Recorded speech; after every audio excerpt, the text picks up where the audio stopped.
Olá pessoal, bom dia, boa tarde, boa noite, tudo bem com vocês? Aqui é o professor Morrinho, espero que todos estejam bem.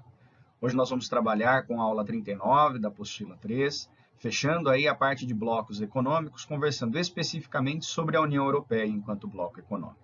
É um bloco econômico relativamente recente, da década de 1990, e que a gente vai compreendê-lo desde o processo de formação, ainda quando não tinha esse nome, enquanto Mercado Comum Europeu, também os órgãos anteriores à existência do Mercado Comum Europeu, como a SECA e o Benelux. Também aproveitaremos para trabalhar alguns temas de atualidades relacionados à União Europeia, já que este é o tipo de conteúdo que os vestibulares gostam muito de trabalhar. Acompanhem comigo os próximos slides. Para começarmos então a nossa conversa a respeito da União Europeia, é importante que a gente tenha em mente que o bloco surge apenas na década de 1990. Portanto, o que a gente vai fazer é uma recapitulação histórica para aquilo que leva à existência da União Europeia. Por isso que eu coloco no título do slide, o processo de unificação europeia. E esse processo de unificação europeia, ele passa obrigatoriamente pela existência de outros blocos econômicos, que eu vou chamar de organismos embrionários desse bloco. E aí, qual o primeiro organismo embrionário que a gente tem para a União Europeia? É um organismo chamado Benelux, criado no ano de 1944, antes mesmo do final da Segunda Guerra Mundial.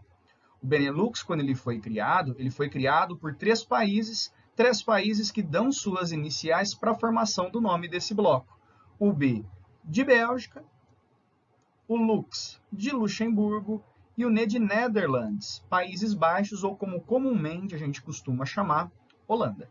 Quando a gente olha para a configuração desse bloco, o bloco ele se configura como uma união aduaneira ou alfandegária. Ou seja, lá atrás, antes mesmo do final da Segunda Guerra Mundial, qual era a intenção desses países? Fazer com que as trocas de mercadorias entre eles se tornasse mais intensa, através da redução de tarifas alfandegárias ou eliminação de tarifas alfandegárias, e que aqueles países que vendessem produtos para qualquer um deles do bloco tivessem uma tarifa externa comum. Situação análoga, conforme a gente já estudou no Mercosul. É um bloco, turma, que hoje existe formalmente, mas que o efeito prático dele é praticamente nulo. Por quê? Porque ele foi engolido pela União Europeia. Mas é importante, porque a ideia de juntar as economias, traçar acordos comerciais visando o fortalecimento econômico das nações como um todo, é uma ideia muito forte que faz com que outros blocos possam aparecer. O segundo organismo embrionário para a gente analisar, ele surgiu pouco tempo depois, 8 anos depois, para ser mais preciso, que foi a SECA. SECA, que é uma sigla na língua portuguesa para Comunidade Europeia do Carvão e Aço. Já adianto a vocês, a SECA não é um bloco econômico, mas um organismo econômico que reúne diferentes nações. Como assim, Morrinho, não é um bloco econômico? Não é um bloco econômico, não é uma zona de livre comércio, não é uma união aduaneira, não é um mercado comum, nem uma união econômica e monetária. O que é, então, a SECA? A SECA, turma, a gente pode caracterizar muito bem como um grande cartel dentro do continente europeu. Um cartel que surgiu depois da Segunda Guerra Mundial, por iniciativa da França, através da Declaração Schuman. E o que é essa Declaração Schuman? A Declaração Schuman foi uma declaração feita por um ministro francês, o ministro dos Negócios Exteriores da França, um cara chamado Robert Schuman, que num cenário de pós-Segunda Guerra Mundial, para amenizar as rivalidades que ainda existiam entre a Alemanha derrotada, a França vencedora, propunha uma unificação em torno de alguns negócios. E quais eram os negócios? A extração de carvão mineral e a produção de aço, a produção siderúrgica. Nesse sentido, França, Alemanha Ocidental, como eu posso mostrar aqui no mapa para vocês, França, Alemanha Ocidental, a Itália e os três países do Benelux, Bélgica, Holanda e Luxemburgo, vão compor esse grande cartel. E por que eu digo que é um cartel?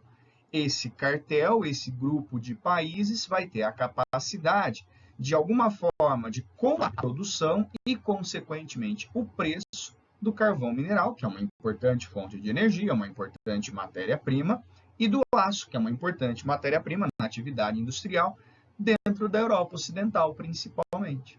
Quer dizer, o controle econômico desses recursos, que são essenciais à atividade industrial e à geração de energia, visa, de alguma forma, o fortalecimento econômico. E deu certo essa história de SECA, Morrinho? Deu certo. Tanto deu certo que esses países que formavam a SECA resolvem aumentar ainda mais o grau de integração econômica entre eles. E é justamente nessa iniciativa de aumentar a integração econômica que surge o Mercado Comum Europeu. E quando a gente fala no Mercado Comum Europeu, o que eu acho importante você ter em mente? Que ele tem um outro nome, Comunidade Econômica Europeia, e que existe um fato histórico que determina a sua criação. Raramente eu peço para vocês memorizarem datas, nomes, mas essa é uma data, esse é um nome que eu acho importante vocês guardarem, o Tratado de Roma. Tratado de Roma, que é do ano de 1957 e que cria o Mercado Comum Europeu. E em que sentido que o Mercado Comum Europeu ele se torna uma relação mais intensa do ponto de vista econômico entre aqueles países que já faziam parte da SECA? Com a ideia do Mercado Comum Europeu, a intenção desses países não era simplesmente ser um cartel de carvão e aço, mas fazer com que os produtos em geral entre esses países pudessem circular com mais facilidade, reduzindo gradativamente as tarifas alfandegárias até elas serem completamente eliminadas, permitindo que as pessoas gradualmente pudessem circular sem a necessidade de vistos, seja para trabalho, seja para estudo, seja para passeio. E permitir que o dinheiro desses países pudesse circular de um país para o outro, sem a incidência de impostos. A ideia era uma unificação econômica praticamente desses países, com exceção a uma moeda única. Quer dizer, esse é o principal organismo embrionário quando a gente pensa na União Europeia. É ele quem vai dar a configuração quase que plena do que a gente conhece como União Europeia. E quais eram os seus países membros? Exatamente os mesmos países que faziam parte da SECA. Como eram 6 países, de uma maneira bem geralzona, a gente apelida essa composição de Europa dos 6. A gente tem então a Bélgica, a Holanda, Luxemburgo, a Alemanha Ocidental, a França e a Itália enquanto países membros. Beleza? Morrinho, quando a União Europeia passa a existir, ela é formada apenas por esses membros do Mercado Comum Europeu? Não. Na verdade, ela vai ser formada por outros membros além desses que já fazem parte do Mercado Comum Europeu. E por que eu digo isso? Porque ao longo da história a gente teve uma expansão do Mercado Comum Europeu que a gente vai acompanhar no próximo slide. Trago para vocês aqui o mapa do continente europeu. Em amarelo, destaco aqueles países que já faziam parte do Mercado Comum Europeu, a famosa Europa dos 6, né? Os mesmos organismos, os mesmos países, perdão, que compunham a SECA. Pensando nas expansões no Mercado Comum Europeu, por que elas acontecem? Porque o Mercado Comum Europeu se mostra um organismo bem interessante economicamente, que essa integração dos países, de alguma forma, proporcionou crescimento econômico para os seus membros. Ou seja, tornou-se conveniente para países de fora do bloco adentrarem o bloco e tentarem aproveitar essa mesma onda de crescimento econômico. A primeira expansão que a gente tem do Mercado Comum Europeu, ela aconteceu apenas no ano de 1973, 16 anos depois da criação do Mercado Comum Europeu. E foi nesse momento que esses países que estão pintados em vermelho entraram no bloco. A Irlanda, o Reino Unido e a Dinamarca. De 6, salta a 9 o número de países membros, por isso o apelido Europa dos 9.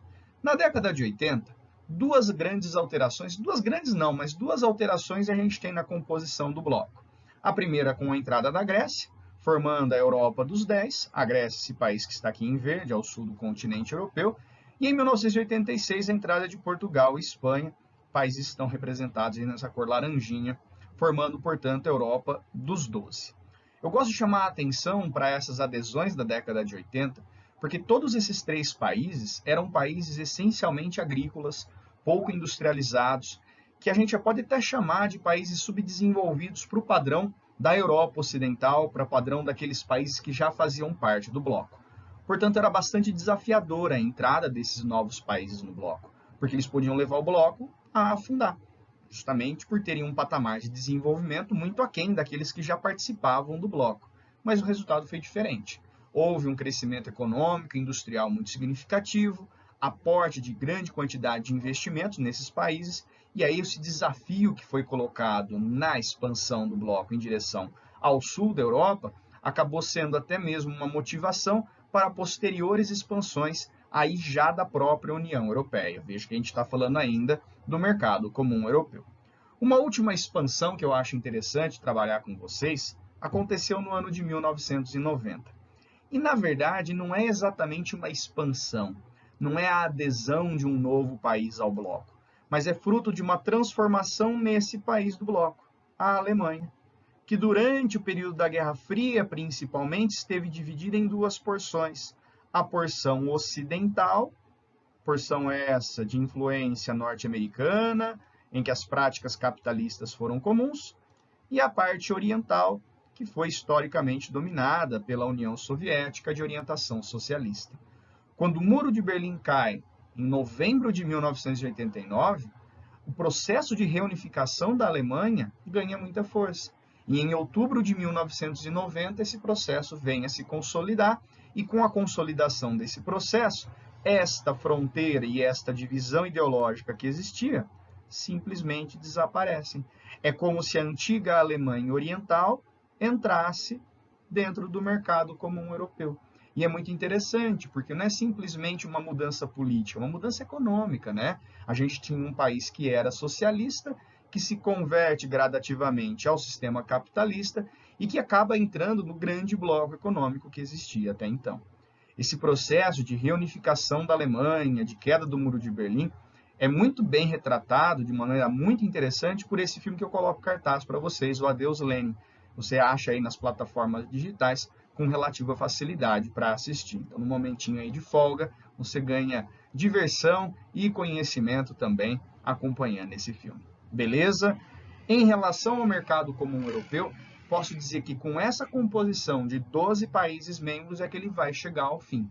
Mas ele vai chegar ao fim, Morrinho? Vai, porque no lugar do mercado comum europeu vai aparecer a União Europeia. E é isso que a gente vê na próxima imagem. Finalmente, agora a gente pode falar da existência da União Europeia. E quando a gente fala na existência da União Europeia, é fundamental que vocês memorizem esse fato histórico, o Tratado de Maastricht. Se o Tratado de Roma, de 57, deu origem ao mercado comum europeu, o Tratado de Maastricht, de 1992, que entra em vigor em 93, dá origem à União Europeia. Mas, Mourinho, é só uma mudança de nomenclatura, quer dizer, deixa de existir o mercado comum europeu e passa a existir a União Europeia enquanto bloco econômico? É mais do que isso. É uma mudança de configuração. O mercado comum europeu era apenas, se eu colocasse apenas entre aspas, né, um mercado comum. A União Econômica e Monetária vai além do mercado comum quanto ao grau de integração. E que tipo de característica a gente vai encontrar? A primeira característica da União Econômica e Monetária é uma característica do mercado comum, ou seja, aquela gradual liberalização da circulação de pessoas, mercadorias e capitais se completa na União Econômica e Monetária. E aí você tem livre circulação de pessoas, mercadorias e capitais dentro desse bloco. É importante frisar para vocês que essa liberdade na circulação de pessoas, ela já havia sido instituída antes mesmo da existência da União Europeia, através de um acordo diplomático que a gente chama de Acordo Schengen e que dá origem a um chamado Espaço Schengen. E que, quando a gente terminar essa composição da União Europeia, eu coloco para vocês quais são os países membros desse Espaço Schengen. Mas o que vocês precisam ter em mente? Que o Espaço Schengen ele permite a total liberdade de circulação de pessoas entre os países do bloco. Tem país do bloco que não faz parte dele? Tem. Tem país fora do bloco que faz parte dele? Tem também, e é isso que eu vou mostrar para vocês no momento posterior da nossa aula. Outra característica importante de frisar com vocês, a criação de uma moeda única. E é essa a grande característica diferencial da União Econômica e Monetária em relação ao mercado comum. Porque quando a gente tem a criação dessa moeda única, a gente tem não só a moeda circulando dentro do bloco, ou na maior parte do bloco, que é a região que a gente chama de eurozona ou zona do euro, mas a gente tem uma instituição que vai cuidar dessa moeda, que é o BC Europeu, ou Banco Central Europeu. Banco Central Europeu, que eu trago a imagem aqui embaixo para vocês, ele fica na cidade de Frankfurt, na Alemanha, que é o grande coração econômico da União Europeia. Ô Morrinho, eu tenho que saber quais são os países membros da zona do euro, tenho que saber quais são os países do espaço Schengen. Eu vou falar só de curiosidade para vocês quando a gente terminar a configuração do bloco. Não é necessário ficar memorizando, beleza? O que a gente tem que perceber é quais são os países da União Europeia. A princípio, aqueles mesmos países que faziam parte do mercado comum europeu, os 12 da Europa, dos 12 que a gente viu aqui em cima, que eu posso reproduzir aqui para vocês novamente. Ó. Pensando na origem, Holanda, Bélgica, Luxemburgo, depois nós temos França, Itália e Alemanha, posteriormente Irlanda, Reino Unido e Dinamarca, na década de 80, Grécia, Espanha e Portugal, sem contar naquele processo de reunificação da Alemanha, que a parte oriental passou a fazer parte do bloco. Beleza? O que a gente vê no próximo slide foram as expansões da União Europeia e como que ela se configura atualmente. Quando a gente olha para as expansões da União Europeia, essas expansões podem ser divididas em dois grandes momentos. O primeiro desses momentos acontece logo em 95, pouco tempo depois da formalização do Tratado de Maastricht e da própria União Europeia. A adesão da Suécia, da Finlândia e da Áustria, fazendo com que o bloco chegue aí aos 15 países membros. Chama a atenção essa primeira expansão, porque ela ainda se dá dentro daquele bloco da Europa Ocidental, de área influenciada pelos Estados Unidos, de sistema capitalista, durante o período da Guerra Fria. O que vem depois é o que é diferente. Em 2004, a União Europeia passa pela maior expansão na sua história. 10 novos países membros. 10 novos países membros, sendo que a maioria são países do famoso leste europeu. Por que famoso? Porque durante o período da Guerra Fria foi uma área de influência soviética, foi uma área de sistema socialista, foi uma área que manteve esse sistema até o fim da Guerra Fria e o fim da União Soviética, quando iniciou a transição para o capitalismo. Quando a gente olha para essa região, é natural que muitos alunos, muitas alunas pensem, poxa, Morrinho, se esses países entrarem no bloco, significa que muita gente vai migrar para os antigos países da União Europeia, que são muito mais desenvolvidos. De fato, isso acontece. Mas há uma outra relação importante a ser vista. Esses países do leste europeu representam uma nova área para investimentos, ainda mais se pensarmos que são países em transição para o capitalismo, de disponibilidade de mão de obra barata, de disponibilidade de matéria-prima, de fontes energéticas, de um mercado consumidor ávido por consumo e com potencial significativo de crescimento. Então, essa é uma relação de troca bem interessante. Quais são esses países? Acompanhe aqui comigo. Ó. Temos 3 países que faziam parte da antiga União Soviética, a Estônia, a Letônia e a Lituânia, que ao invés de aderirem à SEI, Comunidade dos Estados Independentes, se aproximaram do mercado comum europeu e, agora, da União Europeia. Depois a gente tem alguns países que eram bem industrializados, com economias bem sólidas, mesmo sendo do bloco socialista. É o caso da Polônia, da Hungria e da antiga Tchecoslováquia, que se fragmentou pacificamente, criando a República Tcheca e a Eslováquia. Outro país que era socialista e que entra no bloco nesse momento é a Eslovênia. A Eslovênia, que é resultante da fragmentação da antiga Iugoslávia. E dentro dessa mesma linhagem, temos a adesão de Malta e de Chipre, com um diferencial. Malta e Chipre não eram nações socialistas, mas entraram na União Europeia no mesmo contexto em que essas nações socialistas do leste europeu entraram no bloco. Beleza? Outras nações que eram socialistas e que passaram a fazer parte do bloco. 2007, Romênia e Bulgária, e em 2013, a Croácia, chegando aí ao número de 28 Estados-membros. Só que se a gente olhar para o ano de 2020, a gente vai tirar um desses estados, que é o Reino Unido, que em função do Brexit deixou o bloco. Ô Morrinho, e em relação à zona do euro, e em relação também ao espaço Schengen, o que a gente precisa saber? Na verdade, o que vocês precisam saber é muito pouco. Fiz um rabisco ali que não precisava ser feito, né?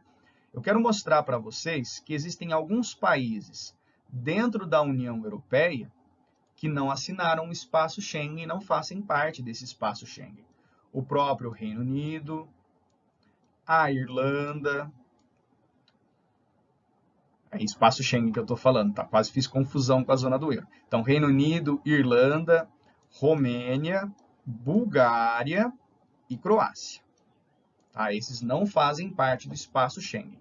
Só que, em compensação, existem países de fora do bloco dentro do espaço Schengen. É o caso da Islândia, da Noruega, da Suíça e de Liechtenstein, que é um país minúsculo entre a Suíça e a Áustria. Tá? Então, nós temos aí hoje, dentro do espaço Schengen, 26 Estados-membros em que há essa liberdade na circulação de pessoas. Pensando agora em zona do euro.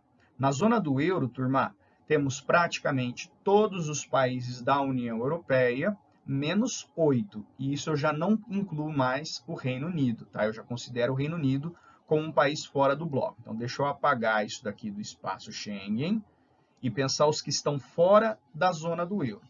Da parte ocidental, temos a Dinamarca e a Suécia. Opção própria. Fizeram referendos junto à sua sociedade e optaram por terem suas moedas locais mantidas, até porque são moedas desvalorizadas em relação ao euro e isso facilita bastante nas exportações. Os demais países fora da zona do euro não têm condições de fazerem parte da zona do euro por não terem os mesmos parâmetros determinados pelo Banco Central Europeu. É o caso da Romênia, da Bulgária, da Croácia, da Polônia, da República Tcheca e da Hungria. Não acho importante vocês memorizarem isso, tá? Não é pertinente esse tipo de memorização, porque não é pertinente fazer esse tipo de cobrança também nos vestibulares. Beleza? Para a gente fechar o nosso encontro, pessoal, eu quero trazer para vocês destaques recentes pensando na União Europeia. Falar de 3 temas importantes. Primeiro tema, a crise econômica que no começo da década de 2010 assolou o continente, em especial os países do bloco. Segundo tema importante, a crise migratória na metade da década de 2010 e que a gente vê algum tipo de reflexo ainda hoje no comportamento do cidadão europeu. E a terceira situação importante, talvez aquela que ainda os vestibulares possam cobrar a respeito do Brexit. Então, acompanhem bem essa parte da aula, porque eu acho que ela tem mais chance. Essa parte é a que tem mais chance de aparecer nas suas provas. Olhando para esses temas de atualidade sobre a União Europeia, decidi trabalhar com vocês numa ordem cronológica. O primeiro desses temas é a crise econômica que, na primeira metade da década de 2010, assolou em especial a zona do euro e, mais em especial ainda, 5 países, que passaram a ficar conhecidos internacionalmente como PIGS, o P referente a Portugal, o I referente à Irlanda, o outro I referente à Itália, o G referente à Grécia e o S referente à Espanha. Trata-se de uma sigla em inglês, por isso não a letra I. Agora, por que esses PIGs passaram por dificuldades econômicas? Basicamente porque não conseguiram equilibrar a relação entre gastos públicos e arrecadação de recursos públicos. Quando a gente olha para o lado da arrecadação, normalmente essa arrecadação se dá através de impostos cobrados da sociedade e de empresas. E a gente tem também a possibilidade de arrecadação de recursos através da venda de títulos de dívida dentro do mercado financeiro nas bolsas de valores. Por outro lado, a gente tem os gastos públicos. Gastos normalmente que se dão na questão da infraestrutura, no bem-estar social, como saúde, educação, funcionalismo público, previdência social, não previdência privada, perdão, previdência social.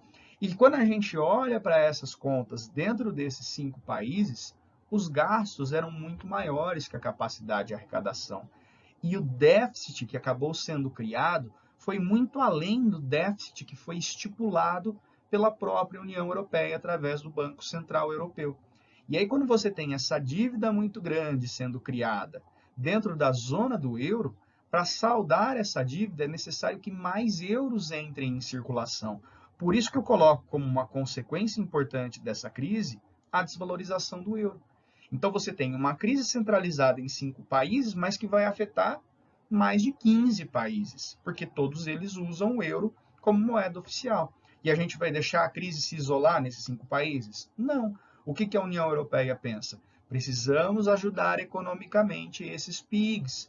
Como que nós vamos ajudar? Nós vamos propor um plano de austeridade fiscal. E aí você tem 3 organismos: a União Europeia, o Banco Central Europeu e o Fundo Monetário Internacional, que vão propor uma cartilha para esses PIGs seguirem e reestruturarem suas economias e assim terem uma estabilização maior para que o bloco se torne também mais estável financeiramente. Basicamente, o que passa essa cartilha da Troika? Redução de gastos públicos, aumento na arrecadação de receitas, que impacta diretamente sobre a sociedade. Porque quando a gente fala em corte de gastos públicos, é corte de funcionalismo público, é corte da previdência social, é corte na educação, é corte na saúde, que afeta a qualidade de vida da sociedade. E aumento na arrecadação significa aumentar impostos, que significa o quê? Ter um menor poder de consumo para a sociedade. Não à toa, quando a gente teve esse cenário, turma, muita gente se manifestou contra essa troika. Muitos governos que acataram esses pacotes acabaram sendo trocados por governos com outras propostas para solucionar essa crise. Portugal é um ótimo exemplo, a Grécia é um ótimo exemplo. Não acho, turma, que essa crise, lá do começo da década de 2010, ainda venha a ser cobrada pelos principais vestibulares, mas contextualizar a crise é sempre muito importante, porque é um tipo de crise muito comum na nossa sociedade capitalista. Beleza? Vamos para o segundo ponto importante, que é falar da crise dos refugiados. Segundo ponto importante para a gente conversar a respeito de atualidades, então, na União Europeia, foi a crise migratória que esse continente, esse bloco, passou na segunda metade da década de 2010 e que a gente percebe isso ainda reverberando dentro do bloco. Quando a gente fala de crise migratória, a gente também pode falar de crise de refugiados no continente europeu.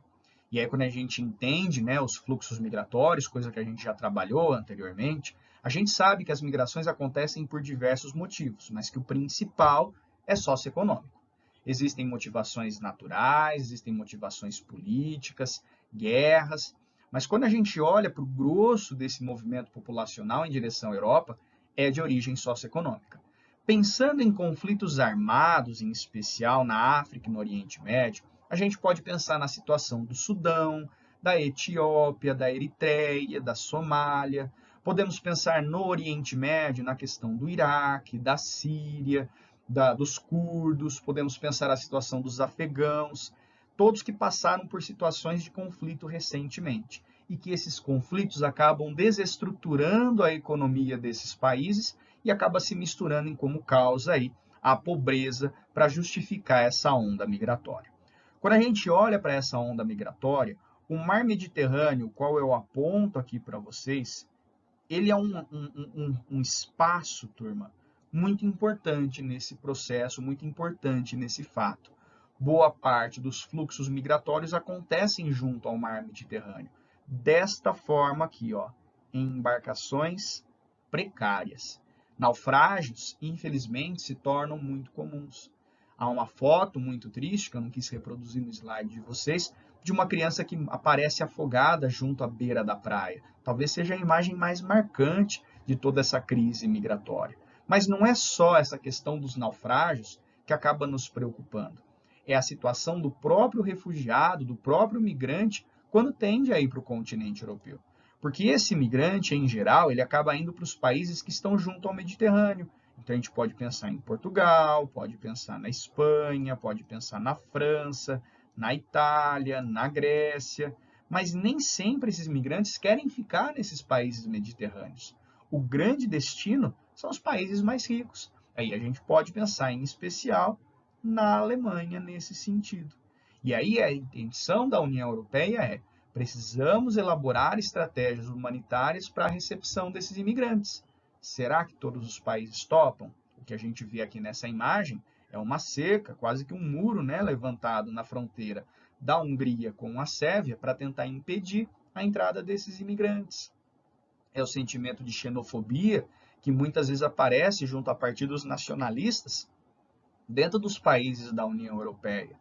Ou então é pensar em políticas que recebem esses imigrantes, mas que há um interesse por trás disso, de recompor a população economicamente ativa, de tentar retardar o envelhecimento populacional, que é o caso da Alemanha. Ou da gente perceber uma crescente islamofobia, quando a gente olha principalmente para o caso mais recente da França, de manifestações contrárias à presença de imigrantes islâmicos e da violência de islâmicos mais radicais dentro do território francês. Quer dizer, é uma situação que os vestibulares, de fato, podem resgatar e que ainda dá muito pano para manga para questões serem elaboradas. Joia! A terceira situação que a gente vai conversar é a respeito do Brexit, para a gente fechar a nossa aula. O último tema, então, para a gente trabalhar em relação à União Europeia é o tema mais debatido nos últimos anos, mais batido também, se a gente parar para pensar nas questões de vestibular, o Brexit. Brexit, que é um movimento de saída do Reino Unido da União Europeia. Quando a gente fala do Brexit, a gente fala de um referendo que aconteceu em 2016, que opôs o Brexit ao Remain.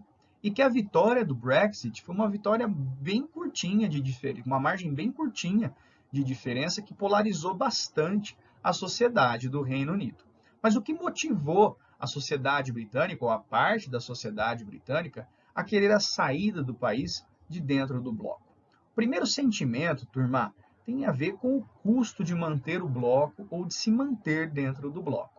Como o bloco é uma construção social, uma construção entre várias nações, o bloco ele tem um custo a ser rateado entre essas nações participantes. E quando a gente fala do bloco, o bloco ele é formado por diversas instituições. Quer dizer, o custo é muito significativo. Na visão dos céticos em relação à União Europeia, esse custo não valeria a pena perto dos resultados financeiros que o bloco traria com a sua participação. Então, esse desejo, turma, de sair do bloco tem a ver com o alto custo de manutenção do bloco. Mas também tem a ver com a questão da soberania. O que é a questão da soberania? De conseguir se impor em relação às vontades do bloco. Não há grande soberania dos países quando ela participa de um bloco de tamanha integração como é a União Europeia. Então, o que os britânicos que aprovaram o Brexit desejavam?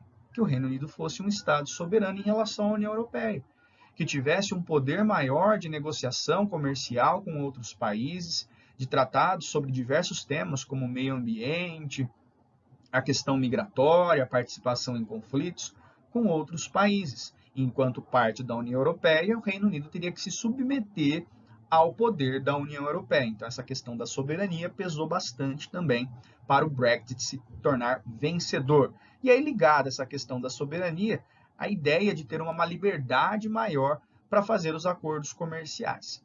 Por fim, um tema bastante pertinente dentro desse processo, desse referendo de 2016, foi a questão migratória. Enquanto membro do bloco, havia uma certa liberdade para que migrantes de dentro do bloco pudessem permanecer dentro do Reino Unido. E aí o que acontecia? Muitos imigrantes de regiões mais pobres do bloco, Portugal e Itália, por exemplo, se destinavam ao Reino Unido e muitas vezes ocupavam o trabalho que o britânico até então ocupava, ou usufruía de um sistema de proteção social que era bancado pelo britânico, e que isso gera um movimento xenófobo, isso gera um movimento de ordem nacionalista, que são dois sentimentos que casam muito com a questão do Brexit. O Brexit, uma vez aprovado, precisava ser negociado com a União Europeia. E durante esses 4 últimos anos, o que a gente teve foram várias negociações dentro de temas muito específicos sobre como seria essa saída do Reino Unido do bloco, coisa que se configurou, coisa que se cristalizou no começo de 2020. O que a gente pode pensar em consequências dessa saída do Reino Unido? Coisas que eu acho que vão aparecer aí no seu vestibular e que já apareceram em outros vestibulares. A relação com o mercado europeu vai mudar. Se havia um intercâmbio comercial muito forte entre Reino Unido e União Europeia, isso vai sofrer um grande baque com a saída do país do bloco. Da mesma forma que investimentos que aconteciam no Reino Unido para alcançar o mercado europeu ou investimentos diretos do mercado europeu no Reino Unido vão também cair drasticamente. Então, aquele sentimento de soberania, de maior pujança econômica, pode ser um tiro no próprio pé. Tá joia? Segunda questão importante, esse movimento contrário à permanência na União Europeia, ele passa a ser observado por outros países. E há uma espécie de euroceticismo dentro de alguns países europeus que vem acompanhado de xenofobia, que vem acompanhado de nacionalismo. Esse movimento eurocético já foi muito falado na França, na Holanda, na Dinamarca. Quer dizer que existe possibilidade de outros países deixarem o bloco? Existir, existe. Acredito que seja pequena essa possibilidade, pelo menos por hora. Talvez o que aconteça é, vamos olhar para o que acontece para o Reino Unido.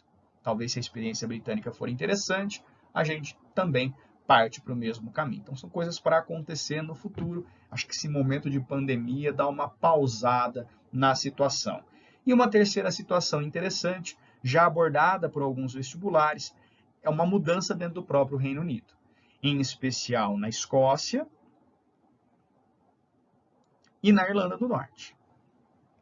Regiões que lá no plebiscito, lá no referendo de 2016, foram contrárias, em sua maioria, à saída do Reino Unido do bloco. E agora que o Reino Unido se encontra fora do bloco, há um desejo dos dois países em voltarem a participar do bloco. Como que a Irlanda do Norte faria isso? Se separando do Reino Unido e se anexando à Irlanda. E aí a gente tem que lembrar que já existe um movimento de separação dessa região do Reino Unido por conta da questão religiosa, a minoria católica da Irlanda do Norte se juntando à maioria católica da Irlanda e formando um país de maioria católica, e o caso da Escócia também rompendo suas relações com o Reino Unido, coisa que em 2014 fizeram uma consulta popular para ver se isso seria possível. E olha que interessante. Em 2014, a população escocesa votou em sua maioria pela permanência do país no Reino Unido, porque uma vez que ele estivesse fora do Reino Unido, como se pensava em 2014, automaticamente estaria fora da União Europeia. E não era desejo da Escócia sair da União Europeia. E olha como é o destino, né? Em 2016 é feito um referendo no Reino Unido como um todo, e o Reino Unido como um todo sai da União Europeia. A Escócia, como faz parte dessa região, acaba indo no mesmo embalo. Coloquei aqui apenas as imagens das bandeiras da composição política, né, do que é Reino Unido, do que é Inglaterra e do que é o conjunto das Ilhas Britânicas, coisa que na frente 3 vocês já acompanharam. Beleza, pessoal? Agradeço demais a atenção de vocês, façam os exercícios, continuem se cuidando e esclarecendo suas dúvidas. Um grande abraço, até um próximo encontro. Tchau, tchau.